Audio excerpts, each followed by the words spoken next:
Polisi menetapkan 5 tersangka kasus runtuhnya rumah sakit regional di Aceh Tengah.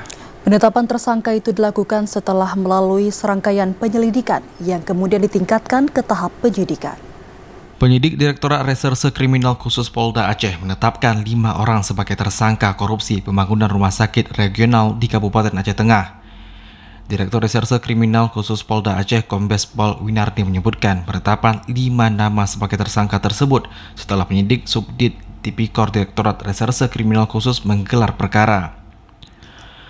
Adapun kelima orang yang ditetapkan sebagai tersangka tersebut yakni berinisial SM selaku kuasa pengguna anggaran atau KPA, CM selaku pejabat pelaksana teknis kegiatan atau PPTK, KB selaku konsultan pengawas, SB selaku pemilik perusahaan pelaksana, dan HD selaku peminjam perusahaan.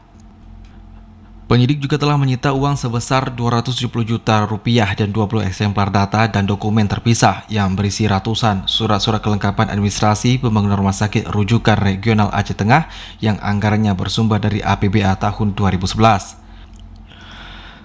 Para tersangka ini dijerat dengan hukuman penjara paling singkat 4 tahun dan paling lama 20 tahun penjara, serta denda paling sedikit 200 juta rupiah dan paling banyak 1 miliar rupiah junto pasal 55 ayat 1 ke 1 KUHP.